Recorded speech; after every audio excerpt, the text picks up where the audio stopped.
Hey, Keyboards, what do you say? What do you know? This is Keith here coming at you. Well, I'm in my garage. I'm at my electronics bench, and I've been coming up with some really cool things here. And so let's go to the cave and talk about some of these things that I come up with. Also, this video is going to feature the Behringer Pro 800, or as I call it, the Prophet 800, and the Zoom effects box. What is it? DMS, blah, blah, blah. And so we're going to go in here and talk about some cool things. So here you are coming into the cave, man. And I got some cool things I made.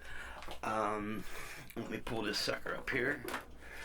And as you can see, I got the new lights on the underneath the Chrome EX73. Let's just put them on one color here. White. Okay. All right. Well, one thing that on the Studio Logic, all right, we're at the top of the keyboard here, and this is where your volume's at. All right. So I made a little box which I talked about, and I velcroed it right over here. So there's your volume, and then I had a little box here with a volume knob on it, so I can just play with my left hand and just reach up here real quick to do that. All right. Now then I added the Pro 800. All right. Now this is not where it goes. This keyboard stand is my practice stand. I keep it in the cave. All right, because of all the other toys and everything over here. But I keep it in the cave, and I don't use this lot. Let me show you why. Look at this thing. Do you see that thing move? Maybe watch it here. That's about 4 inches of movement. All right, and but my other stand, I have a lot more room. So on the other stand, the Pro 800 is going to go right here. All right, and I got 9 inches from the bottom of the stand to the top, so you can see it perfect. But since I just got it and I'm writing programs with it, I have it setting up here so I have easy access to it. All right, now what I made was I made this box. All right, right here it has the volume for the Numi, then it also has the volume for the Prophet, and also I have a mute switch on it. And also, if I want to, if I flip the mute switch off, it's like where it's at now, and I could plug on the side here, I don't know if you can see that, on the side, there's a 1/4-inch jack where I can plug this switch in, and just by hitting this switch, I could bring in the Prophet, or I could just flip this switch right here and bring it on the audio, and I have a volume for that. So if I'm playing, because I have it with the way I'm using the Prophet is I'm playing it with my Numi, so it's actually a 3rd layered sound. All right, but if I need to control the volume, because look, I'm playing, then I can just go right there and bring the volume up. Okay, then over here I got an order. It's going to probably either be in tomorrow or Monday. I got some 500K pots ordered, and there'll be another volume here, and I'll probably use that for the very top Chrome. I have a Chrome 61 that normally is going to go right here. All right, and it don't like the volume pedal I'm using with it, because when I hit the pedal, it don't have a long slope on it. So if you have to hurry up and go to the pedal, if you bump it, you'll get a blast. All right, so hopefully if I come out of the Chrome, go into this, and then I can maybe even use this in place of the volume pedal, or I can use this to help trim that volume pedal. All right, so when that pot comes in, then I'll be able to have all my control here. All right, then off to my left will be my amp rack with my vocal unit and the mixer. And there's a mixer here, but this is the man cave mixer for the live keyboards. All right, so that's what's going on with the stuff I built. I also made some really cool. I'm gonna need a couple little short cables. All right, and these are like a little over 2 feet long, so I made about 4 of these. All right, And so these will go from the unit to the box. All right, I'm going to show you guys how this all works.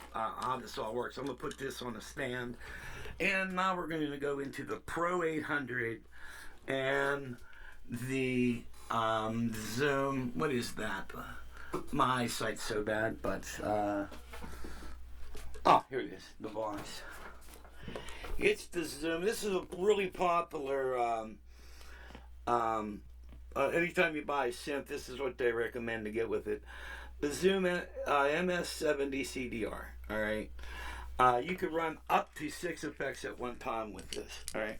So let's put this camera on a stand and get started. And I got a story my wife wants me to share with you guys. She thinks it's funny, and I actually forgot about this until we went up in the attic and brought a bunch of stuff down that was really stored up there, and yeah, this looks good. And let's see, and let's do a little zoom each. Too far. Alright, that should be good. Well, maybe back one. Okay. Alrighty. And let's keep the volume up here. That's up.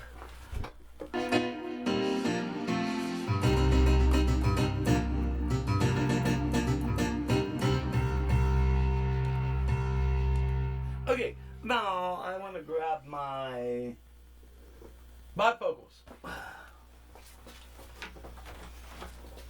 When you get old, you need these things.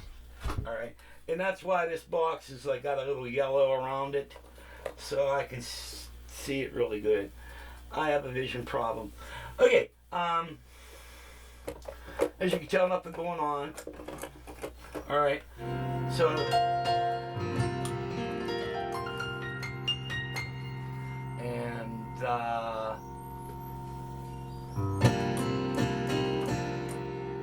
alright, and so there's, instead of reaching all the way up here for the volume, I have it right here. Now I did the same with the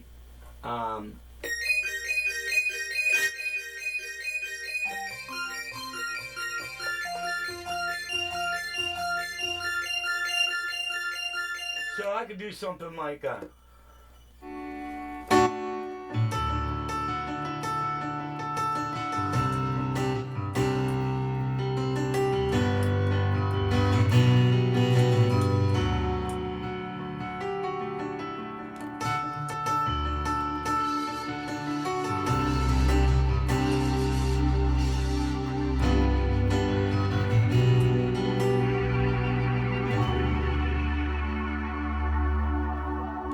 so there's the A sound, the B sound,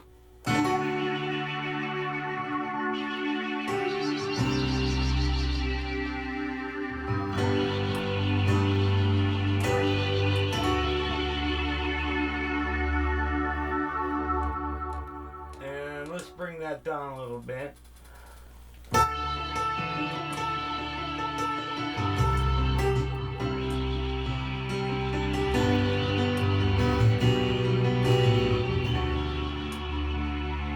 I'll bring the prop it in. Yeah, I forgot to punch in the song. Alright, so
I can cut it off. All right, that's the purpose of the box. So I could just move my hand up here and have things. Now, the next thing we're going to do is the zoom. Now, I just have it set up on a, let's do a piano. And go back to maybe this. Let's see.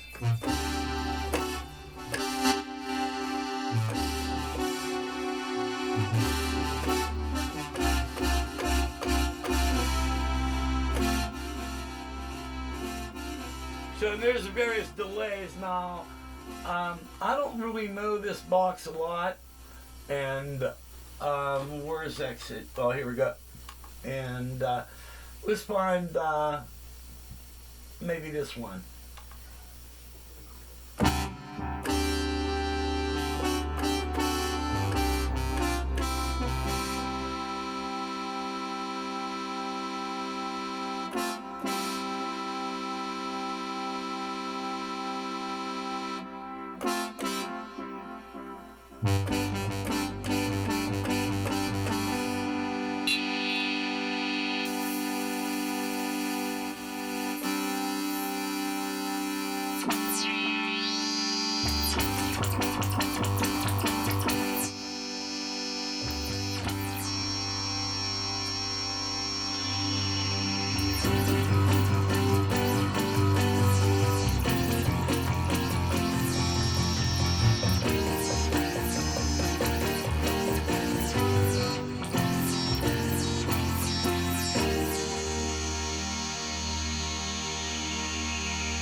Okay, so there's a little bit of the Pro 800. Now I'm going to show you a couple songs I wrote.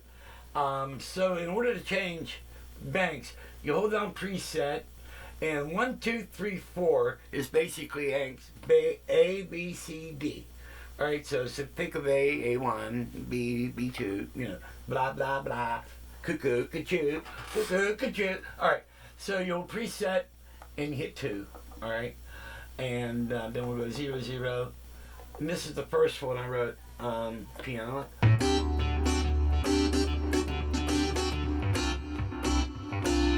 right, let's go back to this, trying to find,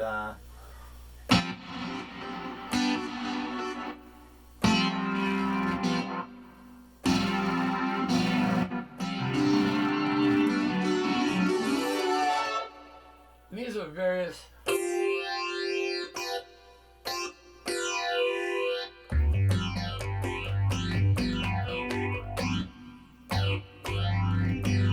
Now what I got to do is I got to figure out how to, like, you know, pick your first effect and then move on, take your next effect, then move on and take your other effect. Now I like this phase,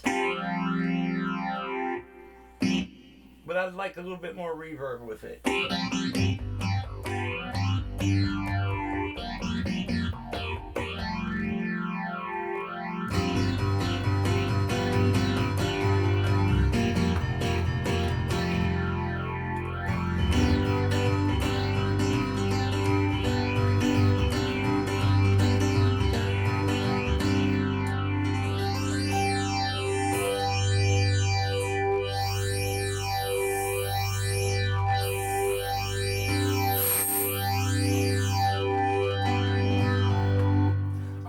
So then here's the other, there's 2 more I wrote. So that'd be 1. And this is kind of cool.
last one I wrote.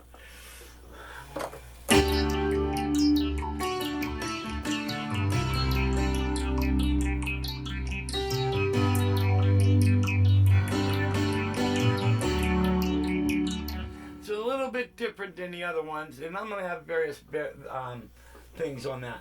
And so I need to refine, I need to get a better use of this zoom, because I want to sit down. Now there's a really cool unit, I think it's called a Blue Sky.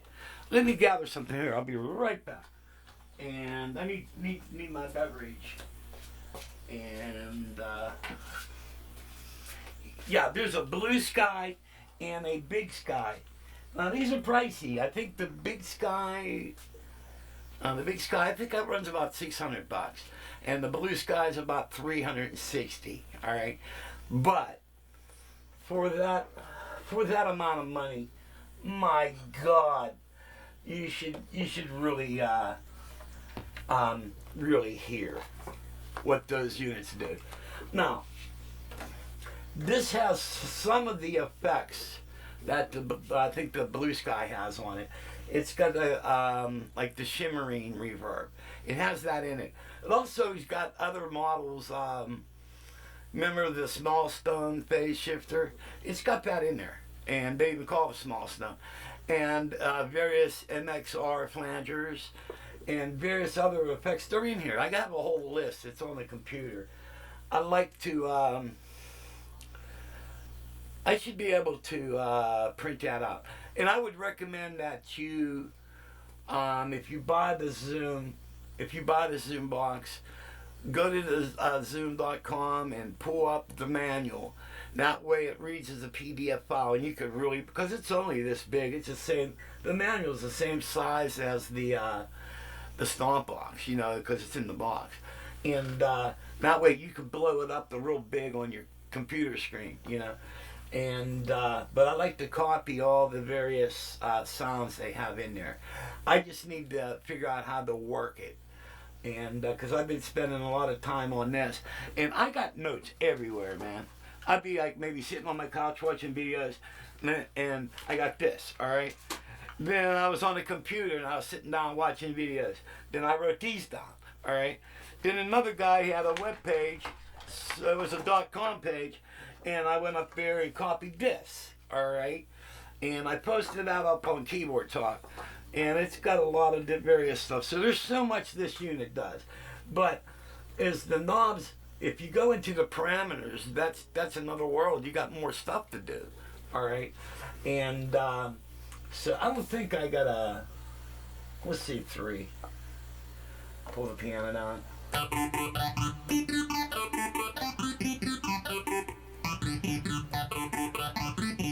And I think I was just working on that. And I think if you wanted to change the arpeggiator, well, I think I wrote some of these notes down here. Oh, this has got additional functions too. And, all right, it'll be over here maybe. Okay, I think what you need to do is you need to hit performance.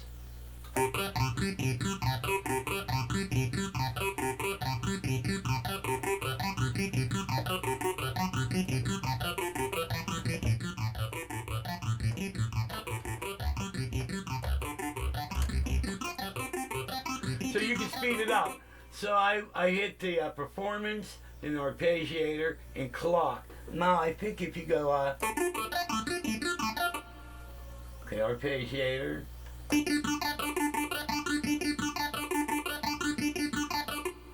Okay, arpeggiator sign.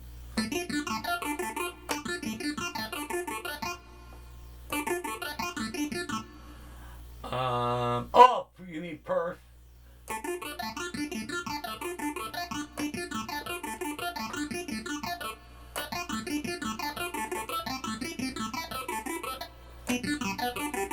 That's wrong.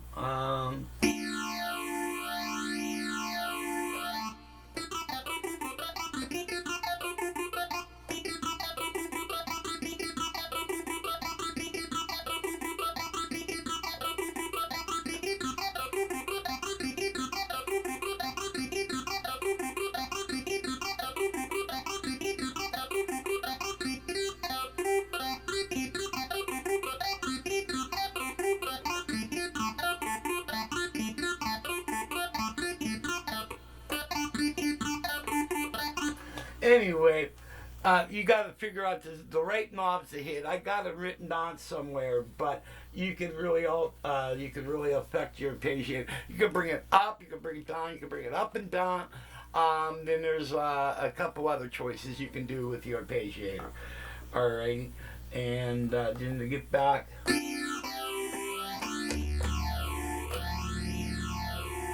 And let's go 4. Okay, yeah, these are all blank. And Bank A is filled up with all of your profit presets. Then you have B, C, and D. So that's like 300 more that you can fill. All right. And so you can mess with those. And so I think, let's go to 12. Well, let's go to preset 1. All right.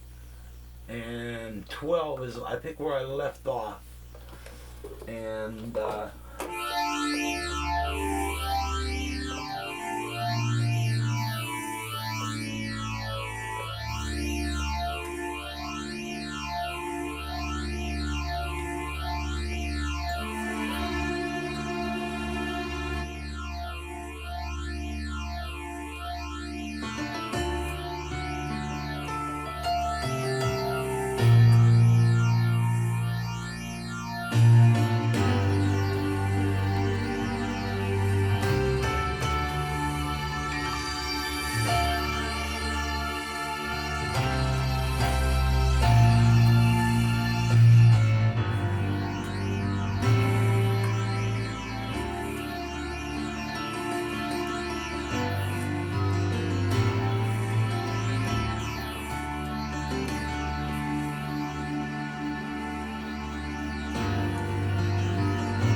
so there's a ton of shit you can do with this thing. Let's see, 13.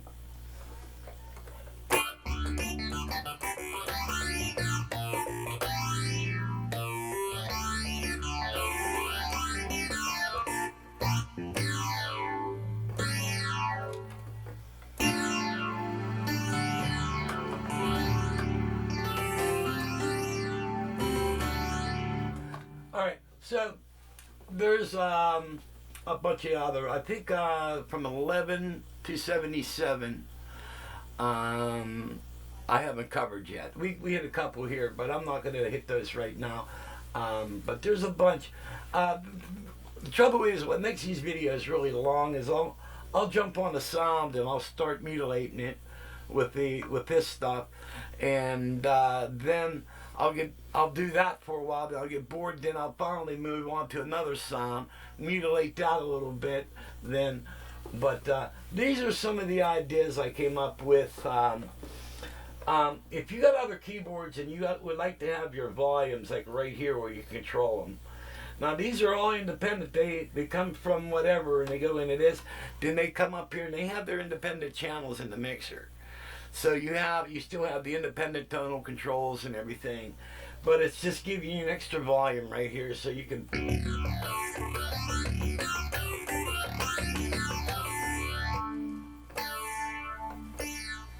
So you can bring it up and down, or you can set it.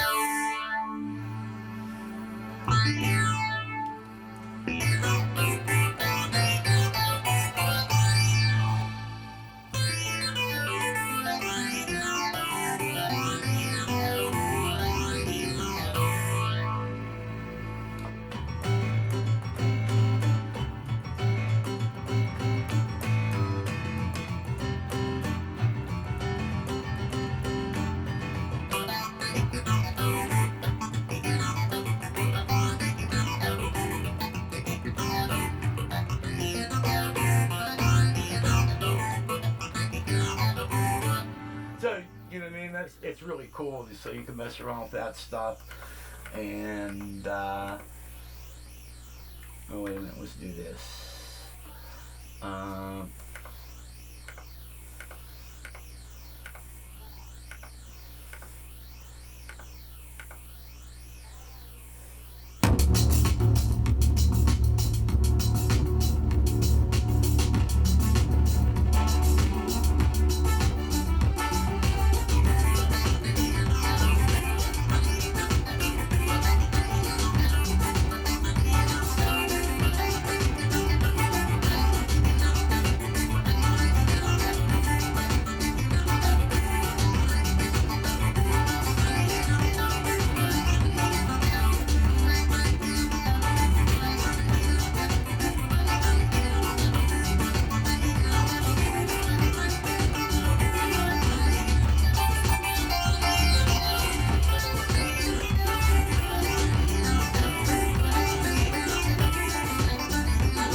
All right, so there's a bunch of different things you can work on, but I just wanted to give you a little preview of.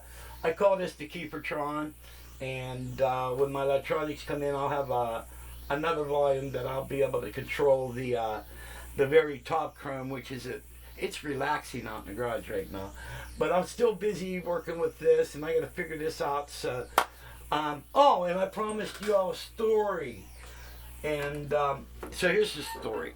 Let me see if yeah, there we go. All right. When I went to high school, I had a music teacher. Her name was Mrs. Kramer. And she was a pure dick. All right. And I started playing professionally at age 12 with guys like 10 years older than me. And at any given time in high school, I could reach into my pocket and pull out $200 or $300 because I was always making money.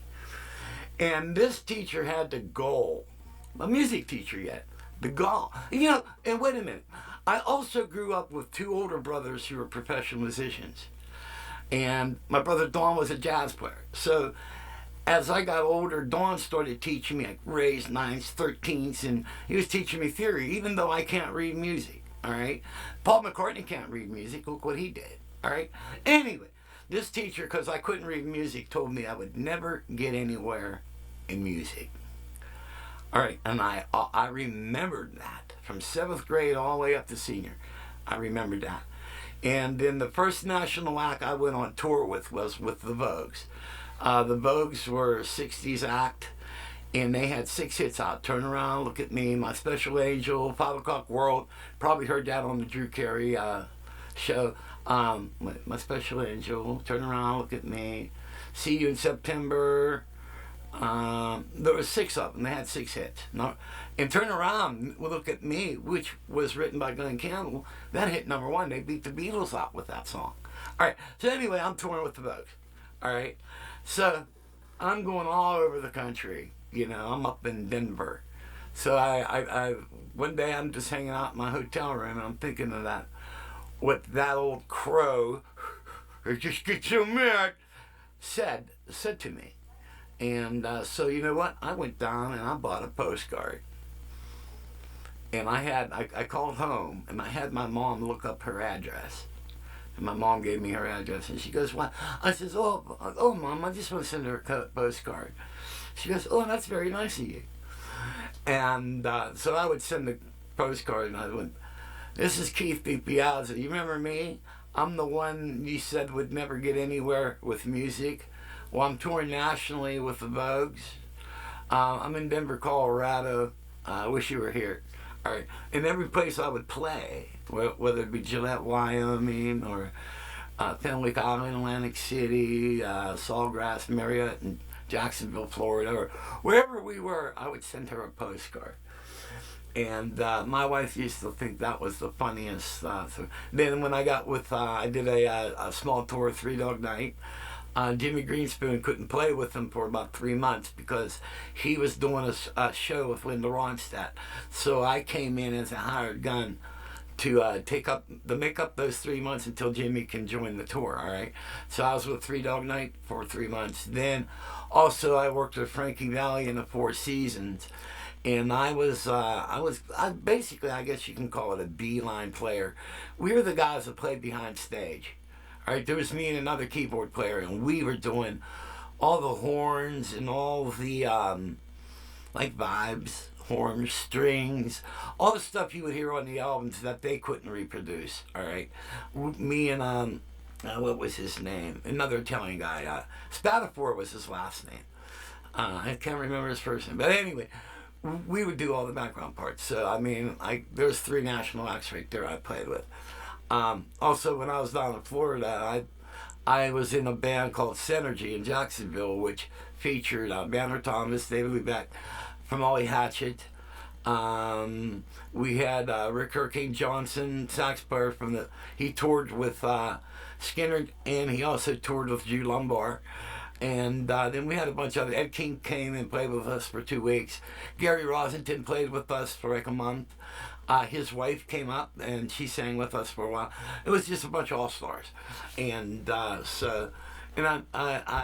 didn't send her postcards there because, like, I'm sure she's kicking back listening to Skinner and Molly Hatchet. But then I kind of grew up, so I stopped sending her the postcards. But my wife kind of thought that was funny. So anyway, that's that story. So, hey, as I get more things going on with this Zoom Stomp Box and the Behringer, I'm going to be passing these on, and also going to be making a nice copy of the notes, and I'll put those on PDFs so y'all won't be struggling like I am.